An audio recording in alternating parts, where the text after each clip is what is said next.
Bueno, si us sembla, començarem pels que no heu estat en cap altre webinar nostre o no ens coneixeu.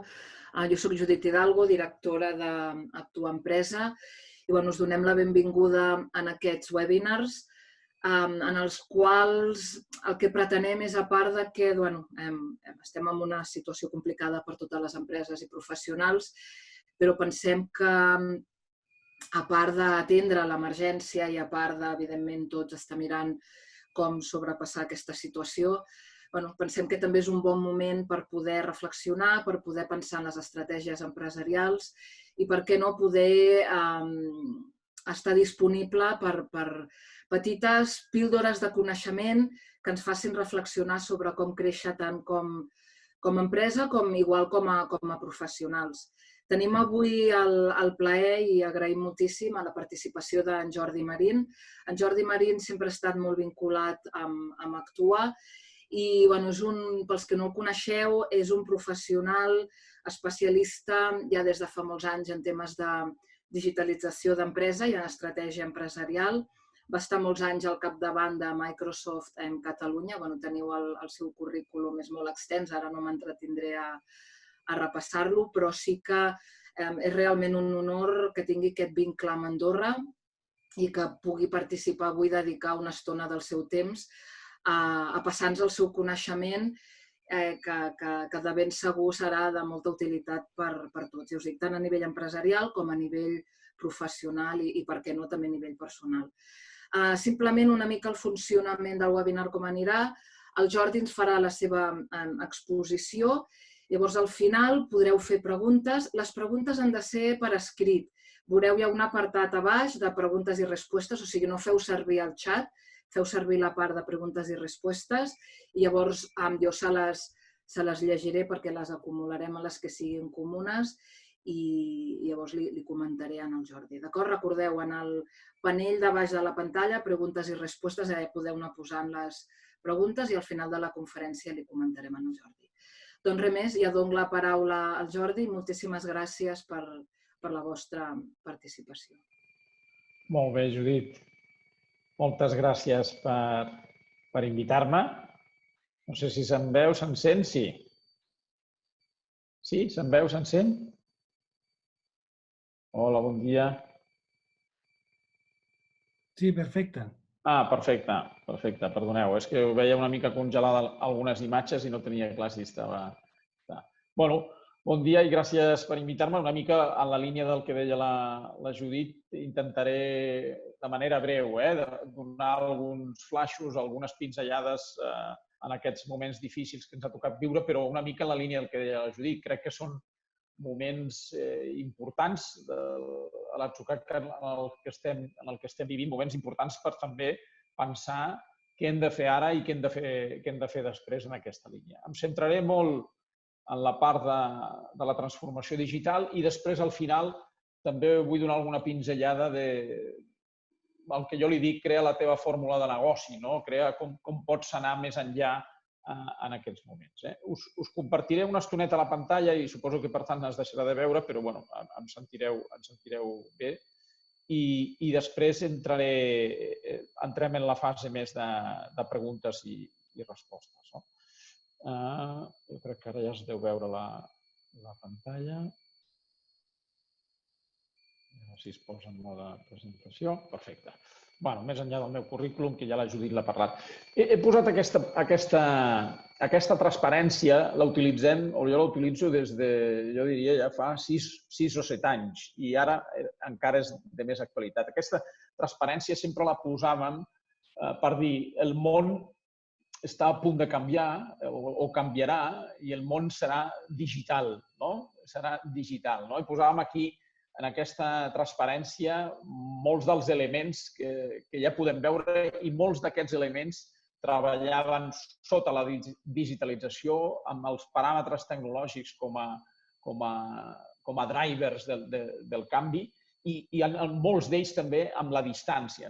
I ara, per un drama, per dir-ho així, d'un virus i amb les situacions que ens trobem, s'ha posat en evidència que això és així, que això ja no és una possibilitat, que és el que abans apuntàvem, o una que semblava tot una tendència, sinó que això avui és una realitat. Aquest és l'entorn en el que ara, tots els que estem a casa, ens toca viure, però també serà l'entorn, res tornarà a ser igual que abans i molts dels elements que ara estem vivint seran transcendents. Posava aquesta referència per això. Ja fa 6 o 7 anys que estàvem parlant d'això i ara el coronavirus ens ho ha fet aterrar. És així, serà així. El món és digital, el món és a distància i ja no tornarà a ser res més com abans. Entro aquí, que és on m'entretindré una estoneta, que és els motors de la transformació digital i la necessitat que ara, més que mai, totes les empreses hem de fer una transformació digital radical, per dir-ho així, no solament la digitalització, i intentaré entrar. Primer, en el centre posem els sistemes intel·ligents. Podríem dir que aquí, quan parlem de sistemes intel·ligents, el que estem parlant és de totes aquelles tecnologies que estan revolucionant el món avui. I molts heu sentit a parlar del cloud computing, del big data, de la intel·ligència artificial i de molts altres elements. Aquests són els motors de canvi, els motors tecnològics de canvi de les empreses. No m'entretindré aquí perquè crec que tothom està basat avui en conèixer una mica quin és el significat d'aquestes tecnologies. Un momentet solament. El cloud és el que avui ens permet el que estem fent en aquest moment, que és transmetre una videoconferència en directe. I com ho podem fer? A part de les telecomunicacions, el cloud ens ajuda. Els sistemes d'intel·ligència artificial, els sistemes d'aprenentatge automàtic, els sistemes d'explotació massiva de dades, els sistemes de presa de decisió, els sistemes de predicció, etc. Tots aquests elements tecnològics són els que fan revolucionar avui el món i són els que nosaltres necessitem començar a incorporar a les nostres empreses per ser competitius en el món que ens ha tocat viure i ara més que mai en el món en el que estem vivint. Com funciona això dels 4 motors? O quins són aquests 4 motors? I ja dic, aquests 4 motors que ara explicaré breument, l'altre element per mi clau és que no va un sense l'altre, sinó que són 4 motors que han d'actuar tota l'estona conjuntament. El primer és potenciar els teus empleats. I això ho hem vist ara més que mai. Necessitem donar eines a tots els nostres treballadors, al nostre personal, perquè puguin connectar-se i teletreballar, ara ho hem vist. Això ja ho dèiem, aquesta transparència també tindria quasi 5 o 6 anys de vigència, però ara més que mai ho hem vist. Necessitem que els nostres empleats, que els nostres treballadors, que la nostra gent tingui capacitats per poder treballar tant en una oficina, però per poder treballar també a distància, per poder teletreballar. I això hi ha multitud d'aplicacions i ara moltes empreses s'han vist forçades a comprar-les o a posar-les a disposició dels seus empleats. Però no és solament això. O sigui, teletreballar al final el que vol dir és tenir unes eines determinades, uns sistemes d'informació, unes eines que permetin fer la teva feina tant en un despatx com a casa, en aquest cas seria teletreballar, però no solament això, sinó que et permetin connectar-te i treballar en xarxa, que aquesta jo crec que és un altre dels grans descobriments, si em permeteu, encara que sigui un drama, és el gran descobriment que estem veient ara, la capacitat que podem tindre de treballar a distància i de treballar en xarxa. Moltes empreses, no totes, perquè aquelles que tenen producció els és més difícil, però aquelles empreses de servei o altres empreses, estem veient avui com s'estan organitzant amb treball en xarxa, com s'estan organitzant de manera col·laborativa a distància, i això els permet seguir produint. Per dir-ho així, aquest és el primer motor. Dota els teus treballadors, posa les eines necessàries, no solament per teletreballar, per dir-ho així, per tindre els sistemes de treball que ho puguis fer a distància, sinó per treballar en xarxa i per treballar de manera col·laborativa amb els altres. I això també comportarà canvis molt importants en com organitzem les nostres empreses, en com organitzem els nostres espais, en com flexibilitzem, per dir-ho així, les tasques dels nostres treballadors, en com compatibilitzem el treball i la família o el temps lliure, etc., o el control d'allò que fan els nostres treballadors, etc. Però la idea fonamental que hi ha aquí darrere és posem aquells sistemes, posem aquelles eines que facin fàcil que els nostres treballadors, que els nostres empleats, que la nostra gent pugui treballar a distància i pugui treballar de manera col·laborativa i en xarxa. Aquest seria el primer motor. El següent motor, i que va una mica lligat en aquest, optimitza les teves operacions. Això, aquest canvi, per dir-ho així, radical, quan posem la nostra gent amb capacitats de teletreball o de treballar en xarxa o de treballar a distància de manera fàcil, també vol dir optimitzar, si parlem d'una empresa de serveis, optimitzar els processos i com es fan les coses perquè aquest treball en xarxa sigui molt fàcil, i això vol dir una reorganització de processos, però també vol dir una automatització, la incorporació de tecnologies per automatitzar, per mecanitzar tots aquells processos que puguin ser i que facilitin molt més els processos i la presa de decisions en molts casos, però també la mecanització i l'automatització. Aquí podríem parlar així de manera molt fàcil com, per exemple, la intel·ligència artificial ens pot dotar alguns elements, algunes tecnologies que ens facin molt més fàcil la mecanització, automatització i, en molts casos, petites preses de decisions d'alguns elements que no fa falta que ho fem nosaltres, sinó que hi ha sistemes intel·ligents avui que ja ho podríem fer. Si parléssim, si ara ens n'anéssim al món, que abans no en parlàvem tant, però si ens n'anéssim al món de la producció, aquí podríem parlar de la robotització, de l'automatització de molts processos. Avui també ho hem vist, amb aquesta situació dramàtica amb la que estem, encara depenem molt, per dir-ho així, de les persones i de la capacitat de les persones per fer moltes coses. Però hem vist exemples a la Xina on els carrers estaven vigilats per drons, on hi havia robots que feien les entregues domiciliàries dels aliments, per exemple, per no exposar a les seves persones al contagi dels virus. En aquest cas concret, i en un cas més dramàtic, és així, però imagineu si això ho extenem a les diferents operacions que pot tindre qualsevol cadena de producció, de distribució, de vigilància, de seguretat, de control o en altres elements. I també, com deia al principi, en tots aquells àmbits d'automatització i mecanització de processos. Penseu, no sé si l'administració hi està pensant, però penseu la capacitat que podríem tenir de mecanitzar, automatitzar determinades respostes de la pròpia administració cap als seus ciutadans. Però penseu en qualsevol altre servei que us pugui ocórrer la capacitat d'incorporar tecnologia per optimitzar aquestes operacions i per mecanitzar-les i fer-les més fàcils.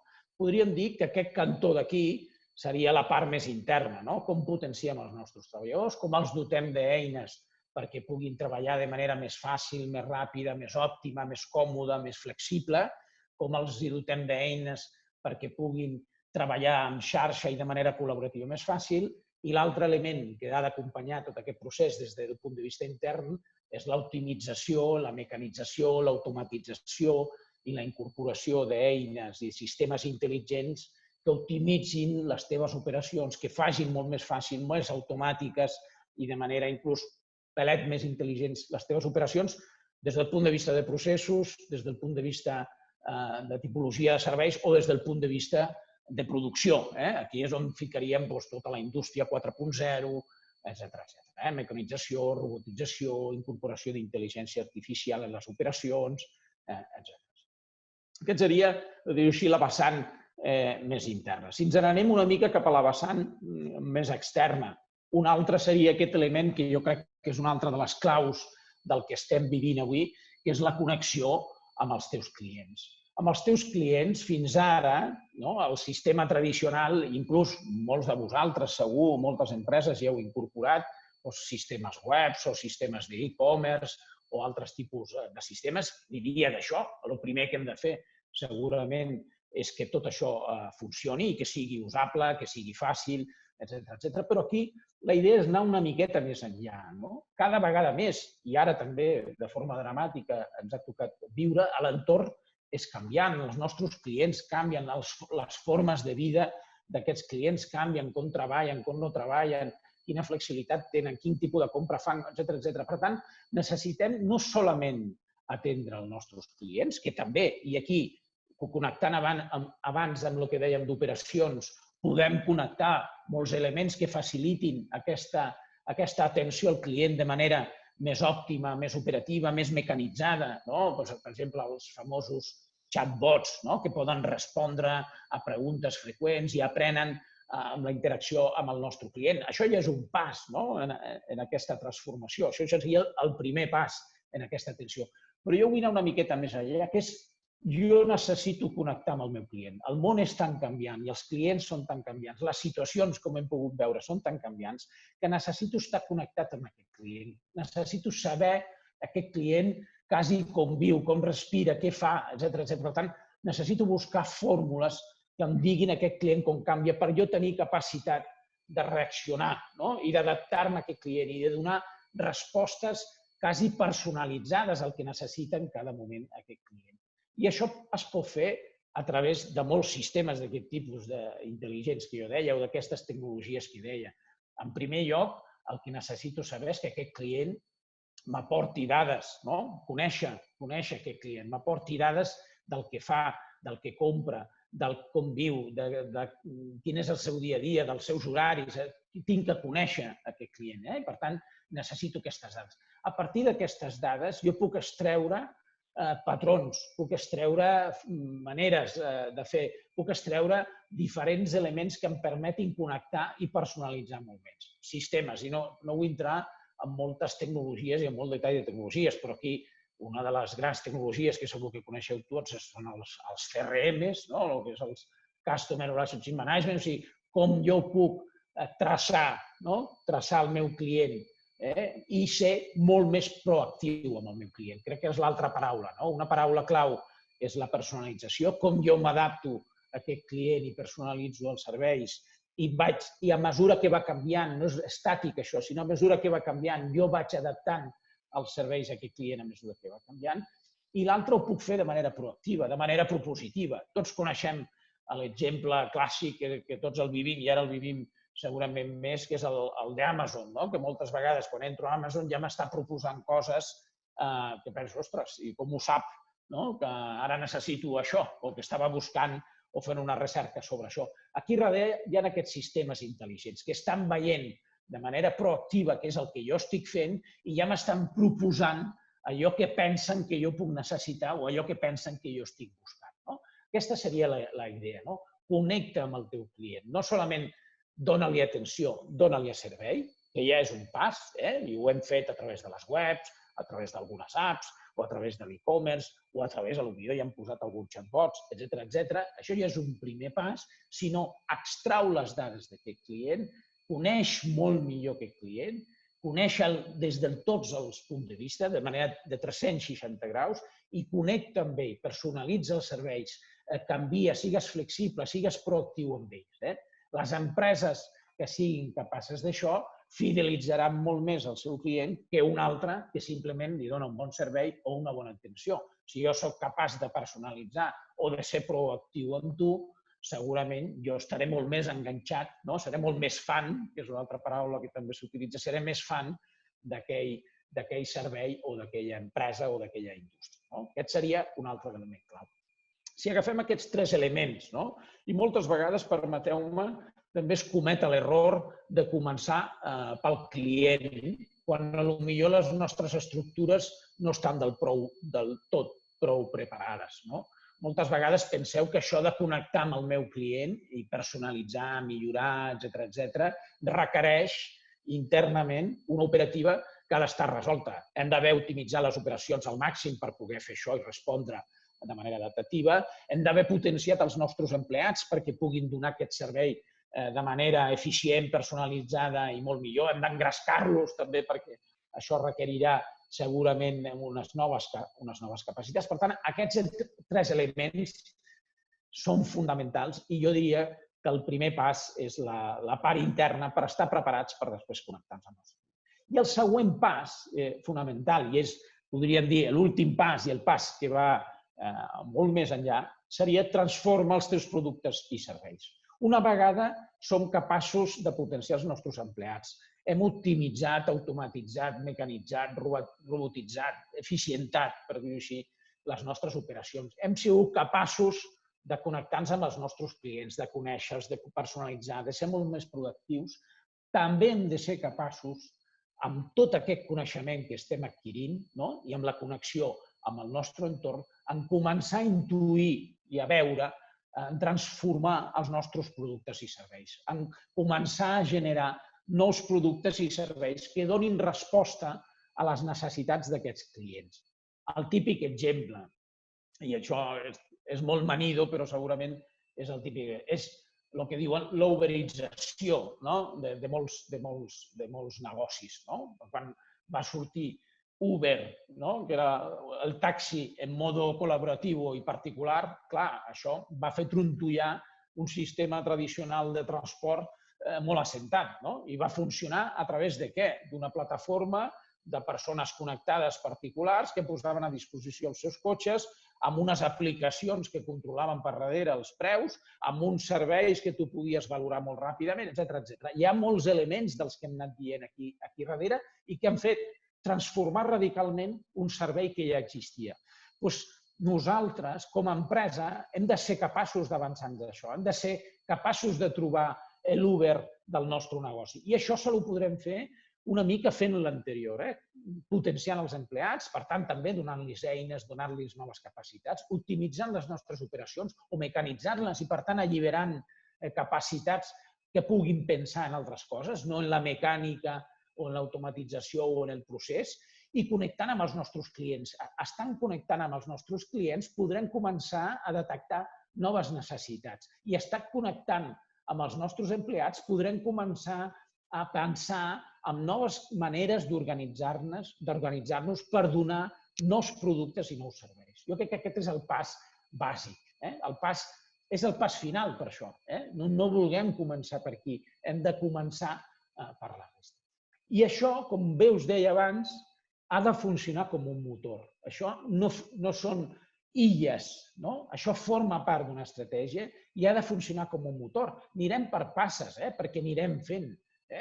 Segurament començarem pels nostres empleats, per l'optimització de les nostres operacions, ens posarem amb la connexió amb els nostres clients, començarem a transformar i tot això és un motor perquè això ja no para. Això no és un dia, avui ho estic pensant i ara tinc el moment i segurament, encara que sigui la situació dramàtica, ara és el moment de posar-nos a pensar en aquests motors, però no és un moment que ara ho faig i ja ho poso en marxa i ja tiro. No, això serà de manera contínua perquè l'entorn evolucionarà. Avui ens ha passat això i és dramàtic i segurament res tornarà a ser així, però no sabem demà què pot passar, quines altres tecnologies poden sortir, quins altres canvis a l'entorn poden passar i, per tant, això serà un sistema continu i uns motors que han de córrer contínuament lligats a l'estratègia de la nostra empresa. Aquest era, i m'he entretingut possiblement una miqueta, era el primer element important de com funciona la transformació digital i de com l'hauríem d'abordar des d'aquesta perspectiva i quins són els elements claus i com de funcionar. Solament deixeu-me una pinzellada final que tindria que veure més amb estratègia perquè crec que ara és el moment, com us deia, d'abordar aquest tipus de transformacions. És el moment, tenim el drama del peron en el que estem, però aquest peron ens pot servir per fer coses d'aquest tipus. I també és el moment, permeteu-me, de pensar en la vostra estratègia empresarial, en pensar, jo li dic, en crear la teva fórmula. Has de pensar quin és el teu ADN i amb la transformació digital passaran moltes coses, però no solament va de transformació digital, va d'estratègia, va de canvi, va de cultura, va de valors. I, per tant, jo us invito, jo sempre dic, a crear la vostra fórmula, en pensar quines són les claus de la vostra fórmula de negoci, quins són les claus, quins són els valors de la vostra fórmula. Jo me poso la meva fórmula a nivell personal i la poso en lletres, cada un que trobi la manera d'expressar la seva fórmula. I me la poso en lletres perquè algunes d'aquestes lletres crec que són bàsiques i us les volia traslladar. És aquella cosa personal que us volia traslladar a vosaltres, a cada un de vosaltres, per si us pot servir. Per mi la meva fórmula de negoci, per dir-ho així, o el meu ADN, ha de funcionar, o d'èxit, o com li vulgueu dir, per treballar i per ser un bon professional. Per mi, una de les principals és la X. En el cas dels professionals és el network, és la xarxa, és gestionar la xarxa. I això no vol dir fer network, anar a events i festes, sinó vol dir tenir un gruix, gestionar-ho. Has de gestionar aquesta xarxa, traslladat al món empresarial. Això funciona en xarxa. Hem parlat de xarxa de persones, d'organitzacions xarxa, que és una mica el que parlàvem a l'inici, però també hem de parlar de la xarxa de proveïdors. Els clients formen part de la nostra xarxa, etc. Hem de gestionar, hem de saber quina xarxa hi ha, gestionar-la i enriquir-la i fer-la gran, aquesta xarxa, perquè serà clau pel nostre èxit. La I és d'innovació, hem d'innovar. Això va d'innovació, això no va de donar les mateixes respostes. Abans us parlava de transformació de nous productes, de serveis. Això va de crear noves respostes. L'entorn ha canviat, les respostes han de ser diferents i això requereix innovació. I innovació no vol dir tampoc innovació inspirativa, per dir-ho així, o disruptiva, que també, però vol dir innovació com a cultura, innovació com a element bàsic de la nostra empresa. Ara no ens podem permetre, amb aquests entorns tan canviants, no ser innovadors o tindre una cultura d'innovació com a valor a les nostres empreses. La E és d'electrònic, això ja n'hem parlat força. Això va de transformació digital, això va de tecnologia. La tecnologia és una de les palanques bàsiques, és segurament el driver fonamental, però no és solament, és condició necessària però no suficient. Això també va d'estratègia i va de canvi. I la C, si em permeteu, en aquest cas té per mi una doble vessant. Podríem dir que és 2 per C o 2 al cubo. La C de coneixement. Això va de coneixement, necessitem conèixer l'entorn, necessitem acumular el coneixement del que hem fet, del que sabem fer i de com ho fem, el coneixement de les nostres persones i gestionar-lo, això va de coneixement, el coneixement serà fonamental. I també va de cultura, això va de cultura de les empreses, del canvi cultural en les empreses i en les organitzacions. Bé, sols us volia fer aquest apunt i a l'últim, si em deixeu, i no vull passar-me de temps, que l'important segurament seran les preguntes i el que tingueu. Això també va, permeteu-me, i jo crec que ara més que mai és vigent, i una mica us ho deia, en allò que us deia la meva fórmula en la xarxa, això va d'ecosistema.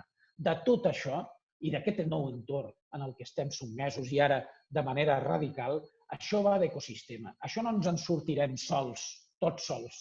Això ens en sortirem en xarxa. Això ens en sortirem connectant amb els nostres partners. Això ens en sortirem connectant amb els nostres proveïdors, connectant amb els nostres clients, connectant amb el nostre entorn. Coneixem molt bé el nostre entorn, però potser ens hem de connectar amb les universitats, amb el que estan fent, amb els centres de coneixement, amb els que fan altres coses. Ens hem de connectar internacionalment, ens hem de connectar amb altres empreses, inclús a vegades competidores nostres, però que potser puguem col·laborar puntualment. Potser hem de parlar amb els nostres proveïdors i treballar conjuntament per trobar noves solucions o noves maneres de fer. I si no ho fem així, serà molt difícil que ens en sortim. En un moment de crisi com en el que ens veiem sotmesos, nosaltres sols ens serà difícil. Hem de parlar amb els nostres proveïdors, hem de poder connectar-nos amb els nostres clients, hem de poder treballar tots amb els nostres governs, amb els centres de decisió, amb els centres de coneixement, etc. Jo crec que això serà una de les bases per en sortir-nos i la gestió d'ecosistemes. I això vol dir conèixer aquest ecosistema, saber quin és aquest ecosistema, conèixer-lo i gestionar-lo. Com abans us deia, la xarxa no és fer solament network, l'ecosistema no és solament jo ja em connecto amb el meu proveïdor o amb el meu client. No, és conèixer, és parlar-ne, és gestionar-lo, és fer-lo créixer, aquest ecosistema, és enriquir-lo, és buscar el guany d'un i a l'altre, és buscar els win-wins que ens permetin seguir creixent. I jo crec que aquesta, i una mica aquí esquemàticament posava, aquest ecosistema més el problema realitat el que resolem, més l'organització de la nostra empresa i el nostre client, és el que ens donarà les noves respostes, les noves solucions i és el que donarà sentit a les nostres empreses. Bé, bàsicament, perdoneu perquè potser m'he entretingut una miqueta, però bàsicament aquest era una mica els missatges. Per resumir, transformació digital amb els 4 motors que us explicava i, si em permeteu, busqueu la vostra fórmula i connecteu-vos amb el vostre ecosistema, que segurament és un dels elements bàsics en la situació de crisi. Merci. Moltíssimes gràcies, Jordi. Jo crec que no t'has extès massa, al revés, ha estat molt enriquidor. I com podeu veure, el Jordi és un gran orador i tenim, reitero, l'honor de poder-lo tenir aquí. Ell participa en molts programes de ràdio, de televisió, a part de la seva vessant didàctica, com podeu veure. En tenim de moment un parell de preguntes. Molt bé, molt bé. Us animo, repeteixo, les heu de posar aquí baix a la barra de baix que veieu a la pantalla que diu preguntes i respostes. Jo la tinc en castellà, però no sé. Aviam, un oient ens pregunta si tot això que ens has explicat aplica a qualsevol tipus de comerç. Sí, jo diria que aplica a qualsevol tipus d'empresa. Està clar que s'haurà d'adaptar a cada tipus de negoci. Si parlem d'un comerç tradicional, escolta, el primer, un dels grans elements, jo què sé, anem a revisar quins sistemes tenim, per exemple, de gestió dels nostres, dels nostres estocs, que tindria que veure amb un dels elements que jo deia d'optimitzar les teves operacions.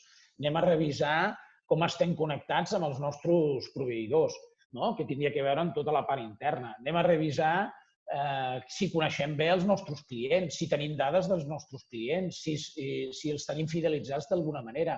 Anem a revisar si tenim venda online, per exemple. A mi no la tenim i resulta que tenim un producte exclusiu o no. A mi som un comerç de proximitat i el nostre valor és la proximitat. Doncs aquí el focus posa el focus en el coneixement del client, en com està canviant el teu client i què necessita el teu client.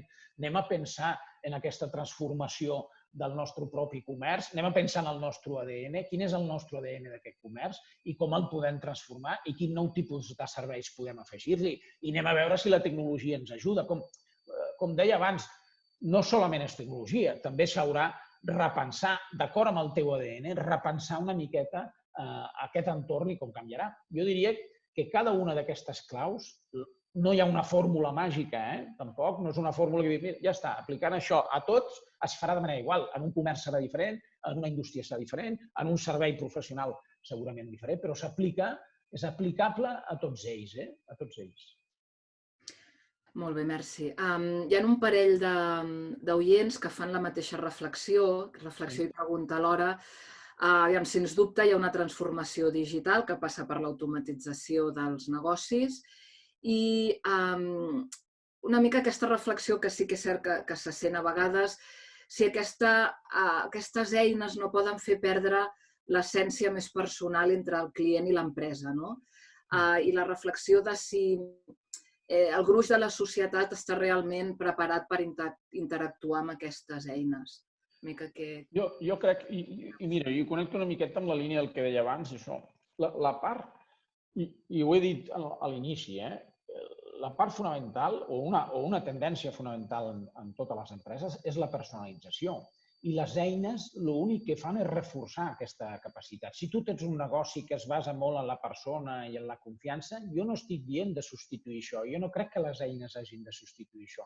Han de reforçar aquesta capacitat de confiança i personalització o han de reforçar la capacitat segurament que tu tindràs de ser molt més proactiu. El coneixement del teu client el tinc jo. Imagina que jo tinc una tenda i jo cada dia interactuo amb els clients, el tinc jo. Aquí el que estem demanant és que aquest coneixement que tu tens, posem-lo també en una eina i explotem, per dir-ho així, aquestes dades, no per substituir a les persones que tindran relació en aquells negocis on la personalització i la confiança siguin fonamentals, sinó per millorar encara més això, o per afegir nous serveis que facin que aquesta confiança i aquesta personalització augmentin.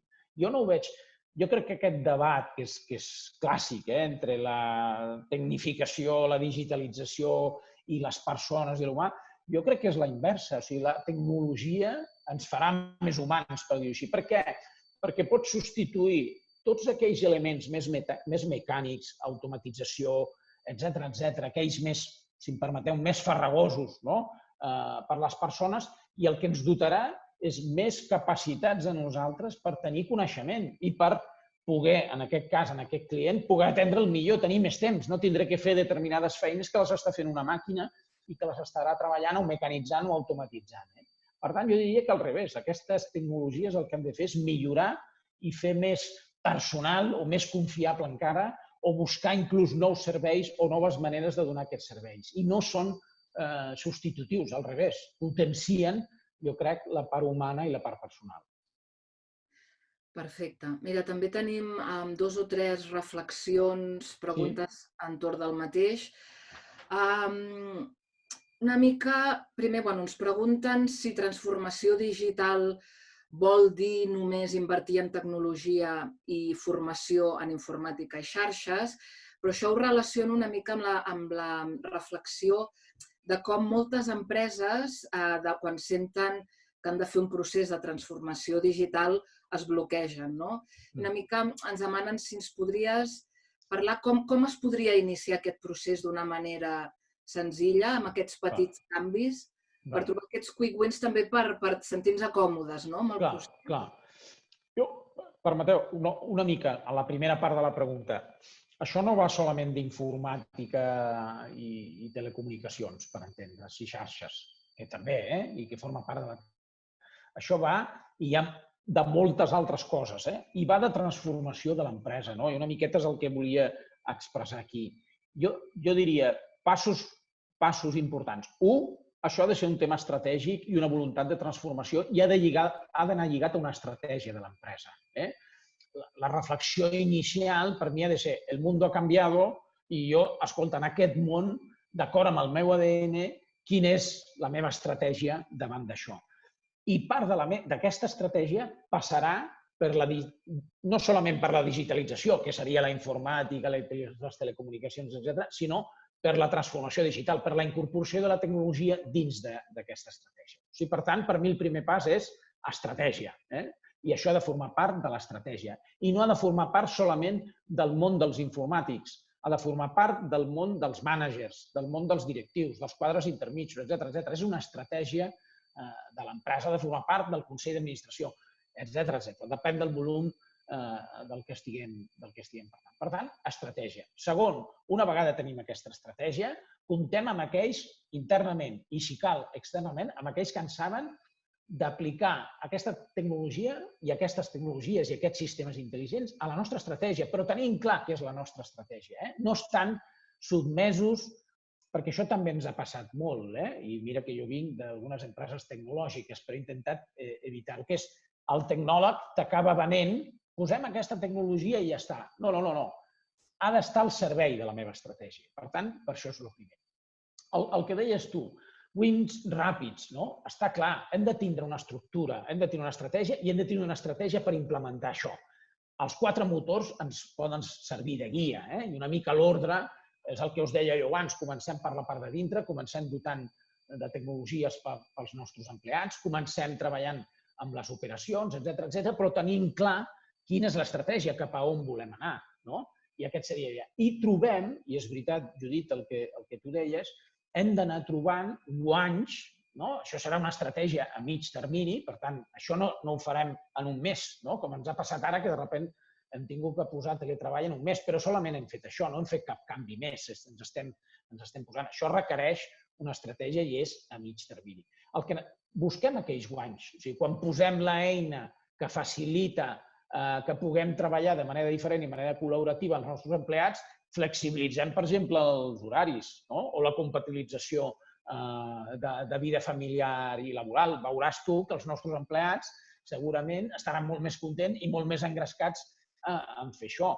Alliberem, quan optimitzem alguns processos o robotitzem o automatitzem o mecanitzem, alliberem a persones nostres de treballs feixucs i això els alliberem en temps per pensar en innovació o per pensar o en connectar-se o personalitzar-se, etc. Hem d'anar buscant segurament aquells elements i els avantatges immediats i els guanys immediats. Aquest seria el meu consell. Jo d'ordre, per dir-ho així, per ordenar-ho, per mi, estratègia, tot això ha d'estar connectat a l'estratègia i després la guia dels 4 motors crec que pot ser molt vàlida per ordenar. Perfecte, Jordi. Crec que amb això que has comentat també respon algunes preguntes que ens fan concretes de com afecta aquesta transformació a diferents departaments. Si per una banda ens pregunten si creus que direcció i recursos humans juguen un paper clau, jo crec que això ja ho has Clau. enfocat. Sí, perquè això com ho han dit, no? Això va d'estratègia i de direcció i de managers i això va de persones. Això és un canvi cultural, no? Ho hem dit també abans. És un canvi de persones, és un canvi organitzatiu. Les persones aquí seran clau, i com treballem amb les persones. Abans em sembla que tu també ho deies, amb la formació. O sigui, quan diem potència als teus empleats, no solament parlem d'eines, sinó parlem de formar-los, de potenciar-los, de flexibilitzar-los, de posar-los en aquesta nova organització i en aquesta cultura organitzativa flexible que ens hem d'adaptar a aquesta i, per tant, no serà immediat. En el mateix sentit, també ens demanen com afecta els departaments de màrqueting i els departaments de comunicació, una mica en el sentit de com fem arribar aquests missatges al client i amb quin to. Clar. Això també és l'estratègia, no? Clar, jo crec que va amb l'estratègia i va en el que us deia jo abans. Les paraules aquí no són importants, o sigui, amb la de connecta amb el teu client, no? O sigui, per mi el que serà fundamental és no solament atenc el meu client, no? I quan parlem de màrqueting o de comunicació, no? Escolta, tenim aquest servei 24 hores, tal. No, això va de... El meu client ha d'estar connectat, el meu client ha d'estar enganxat, per dir-ho així, a mi com a producte. I com t'enganxes tu amb alguna... Per què et fas fan d'alguna cosa? Doncs perquè et genera adhesió, perquè potser poden tindre un servei excel·lent o personalitzat, un altre perquè són proactius, ostres, et proposen coses, et donen avantatges que potser no sé què, i l'altra a vegades per valors, no? També me puc enganxar per valors, perquè, escolta, mira, aquesta empresa és superresponsable, aquesta empresa està fent això, que jo penso, etc. No? Per tant, el màrqueting i la comunicació van de connexió, van de saber com puc enganxar, si em permeteu la paraula, al meu client, perquè el coneixo bé, perquè el personalitzo els serveis, perquè soc molt proactiu amb ell, perquè comparteixo una sèrie de valors. Per això jo us deia que hem de conèixer molt bé el client, no solament què compra cada dia, sinó quasi com viu, per connectar-me amb els seus valors i amb la seva manera de viure. Vull ser una empresa que estigui present en la teva vida d'alguna manera. Per tant, he d'estar enganxat. Per tant, el màrqueting i la comunicació han de canviar radicalment i hem d'estar connectats amb aquesta estratègia i amb aquests nous valors. Molt bé, molt clar. També tenim algunes de les persones que ens estan escoltant que ens demanen coses més concretes, en el sentit, quines eines recomanes, quin CRM recomanaries pel sector hoteler. Jo crec que aquí hi ha tanta cosa en el mercat que és difícil... Clar, aquí jo el problema que tinc és que he estat uns anys a Microsoft, per tant, les que coneixo més i les que puc recomanar serien les de Microsoft, però no sé si... Jo ja no estic vinculat a Microsoft, per tant, no em paguen per ello ni faig propaganda, val a dir. Com tu bé deies, Judit, en el mercat hi ha moltes eines. Si parlem de CRMs, les dues grans eines del mercat, doncs és Salesforce i Dynamics de Microsoft. Aquestes són les reines, per dir-ho així, dels CRMs. També val a dir que aquestes dues eines que fins ara eren eines que eren accessibles per grans corporacions, amb el cloud i amb altres tecnologies, avui és relativament fàcil que inclús petites organitzacions puguin accedir-hi d'una manera, jo diria, relativament econòmica i relativament fàcil per accedir a aquestes eines. Si parlem d'eines col·laboratives o d'eines de treball en xarxa o d'eines de teletreball, també aquests dies n'hem vist moltes, suposo que tots coneixeu, en el cas de Microsoft és el Microsoft Teams, però Google té les seves eines, Cisco té les seves eines de videoconferències, etc. Hem vist, i n'hi ha altres lliures en el mercat. La que jo coneixo més perquè he treballat més és Microsoft Teams i la veritat són eines que faciliten molt el treball en xarxa, la creació d'equips, la compartició de documentació, també treballen molt de manera dinàmica, que puguis fer xats online, videoconferències al moment, etc. Són eines que faciliten moltíssim. Hi ha un gruix important d'eines. Sí, en aquest sentit, també aquí dintre del país hi ha molts proveïdors de diferents eines d'aquestes, inclús per especialitzades en empresa petita o gran, vull dir, això també és molt difícil fer recomanacions. Segurament, Judit, vosaltres podíeu fer un catàleg quasi de les solucions que hi ha en el mercat andorrà ara, per poder ajudar les empreses a implantar algunes d'aquestes coses. Sí, al final. També hi ha alguna pregunta de com havies mencionat en algun moment també la transformació en el que és l'administració pública, no? La importància de la transformació de l'administració. Sí. També ho lligo, perquè també havíem tingut alguna pregunta de com té a veure amb possibles organitzacions no governamentals, més associacions i com afecta a tothom. Clar. Bé, jo li aplicaria el mateix esquema, però és veritat que en el cas específic de les administracions públiques crec que és bàsic, que és bàsic. O sigui, és el moment de flexibilitzar l'estructura de l'administració, és el moment de fer-la molt més àgil per poder donar respostes, és el moment d'automatitzar-la. Imagineu la capacitat en les administracions quan parlàvem del punt d'optimització de processos o de producció. Imagineu les capacitats que avui tenim de mecanització, automatització, inclús d'incorporació de petites intel·ligències artificials en aquest àmbit.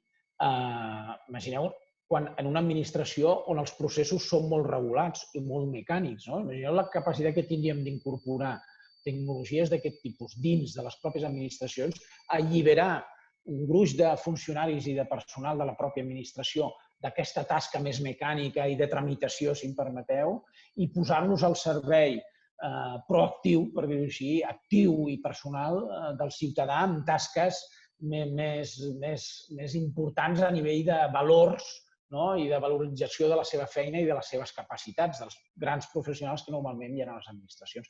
En el cas de les associacions i de les ONGs, etc., tres quarts del mateix. Moltes vegades, moltes organitzacions d'aquest, per exemple, moltes organitzacions d'aquestes treballen a distància, treballen en xarxa. Imagineu la capacitat d'introduir eines com les que hem anat parlant al llarg de la xerrada, la facilitat que ens donaria de poder treballar, la facilitat de connectar-nos amb els nostres associats, de dotar-los de nous elements, de connectar-los, de fer-los fans, de conèixer-los molt millor, de quins interessos tenen, de si comparteixen o no els nostres valors, no solament paguem la quota i ja està, què podem fer més amb ells, què volen, com viuen, etc. Imagineu la potència d'aquestes eines per desenvolupar aquestes associacions. A vegades, per treballar amb estructures voluntàries, les eines aquestes ens poden facilitar moltíssim, que no es tinguem que reunir a vegades en horaris que dificulten a tothom i ha de posar molta voluntat. Escolta, ens reunim a distància, aquests dies ho estem descobrint, tot el dia estem en calls o en videoconferències i la facilitat que ens dona. I a vegades inclús les reunions són molt més efectives perquè van més de cara al gra. Això no treu que a nivell personal també ens hem de veure de quan en quan puguem, però que les eines faciliten moltíssim la transformació d'aquestes organitzacions. Molt bé, moltes gràcies. Aquí sí que un oient fa una reflexió que és molt oportuna. És una mica com el que hem dit al principi, com aquesta crisi sanitària també representa una oportunitat per a la reinvenció de molts negocis. La força obliga i com estem veient com alguns restaurants estan passant a fer servei a domicili, farmàcies, etc. Dos exemples bèsties, per dir-ho així, Volkswagen i Seat. Els dos estan produint ara respiradors, estan produint altres coses que han fet donat a l'entorn, no puc produir cotxes perquè ningú els compra, escolta, aprofito les meves capacitats productives per produir alguna cosa que en el moment en el mercat es necessita. Això què vol dir? Que abans han fet l'altre. O sigui, abans aquestes estructures han fet els deures, per dir-ho així, perquè ara tenen la flexibilitat suficient per adaptar-se al mercat i adaptar les seves estructures al mercat. I això és fonamental, ho comparteixo totalment, aquesta reflexió. I ja, jo diria, per acabar, ha sortit també en diferents dels comentaris i preguntes, però jo crec que hem cobert gairebé totes, i ho faria com per tancar aquesta xerrada. Per tu, quins serien els principals obstacles per desenvolupar aquesta transformació digital? Tant a nivell de l'administració pública, d'empreses privades en general. Quins serien aquests stoppers que ens estan fent que sigui a vegades més lent del que tots voldríem? Clar. Jo crec que el principal... Dos per mi. Jo crec que fins ara el que ha estat principal és pensar que això era un tema tecnològic i la tecnologia ens resoldria, etc. I és veritat que és un tema tecnològic, però no solament és un tema tecnològic, sinó que és un tema d'estratègia. I, per tant, tot això ha d'estar incorporat en l'estratègia de l'empresa. I, per tant, hem de canviar i hem de treballar perquè els directius, perquè els quadres intermitjos, perquè totes les estructures de la nostra empresa comencin a pensar que això és un tema estratègic, que això ja no és un tema de, bueno, ja veurem si ho fem, sinó que això ja ho hem vist ara, no? Això ho hem de fer sí o sí, i és un tema de l'estratègia, per tant, de tota l'empresa, dels directius, dels quadres intermitjos, de totes les persones. I per mi, la tecnologia no és un fre, que això també la gent a vegades es pensa que la tecnologia és un fre. La tecnologia és infinita, no penseu en tecnologia. La tecnologia, si em permeteu, quasi ho podria resoldre tot el que plantegem en aquest moment. Per tant, un dels frens és necessitem estratègia, necessitem que això s'incorpori com a element bàsic de l'empresa. I per mi l'altre fre, que és el clàssic, que és la por al canvi i la cultura del canvi. Això requereix nova cultura, nous valors, nous elements, i un dels elements fonamentals és l'acceleració, el canvi i l'adaptació a l'entorn. I això, com humans que som, moltes vegades tenim aquesta por al canvi. Per tant, des de les estructures, des de recursos humans, des de la gestió de les persones, hem de treballar molt en què això és un avantatge per a les persones, no és un inconvenient, no ens substitueix, ens potencia. És una capacitat nova que tenim de flexibilitzar i de poder compatibilitzar d'altres maneres. Podem treballar en xarxa, podem treballar d'altres maneres. Per tant, és un avantatge i ho hem d'incorporar com a valor i com a element d'avantatge. No vendre-ho, si em permeteu, moltes vegades sembla que la tecnologia ens matarà, sinó que la tecnologia ens potenciarà, ens ajudarà i ens ajudarà a fer-nos la vida millor. Llavors, hem de treure aquestes pors. Per mi aquests són els dos elements clau. Després, en el dia a dia, també en la línia del que tu abans has dit, Judit, hem de treballar molt en trobar els guanys a molt curt. Que quan comencem aquest tipus de projectes hem d'anar a trobar guanys en el camí. De dir, ostres, d'aquí 2 anys guanyarem? No. D'aquí pocs dies, fent aquestes cosetes, ja veiem que anem guanyant i anem sumant guanys. I això va engrescant a la gent. Bé, doncs jo diria que hem cobert de manera molt extensiva i molt didàctica. T'agraeixo moltíssim la gràcies a vosaltres. locució i el teu temps. I com sempre, seguirem a disposició des d'Actua, sens dubte, a totes les empreses, i qualsevol dubte o tema que vulgueu anar tractant, estem a la vostra disposició sempre. Seguiu atents una mica del canal aquest dels webinars que seguirem fent. En principi intentarem mantenir-los els dimecres a aquesta hora per seguir una cadència i també complementar-nos amb els altres que es fan en el país. Però reitero, gràcies per la vostra participació, tots els oients, i sobretot moltíssimes gràcies pel teu temps i la teva generositat, Jordi. Gràcies a vosaltres. Ens veiem. Que vagi tot molt bé. Fins sempre. Cuideu-vos. Merci. Sí, igualment. Gràcies. Vagi molt bé. Adéu. Adéu.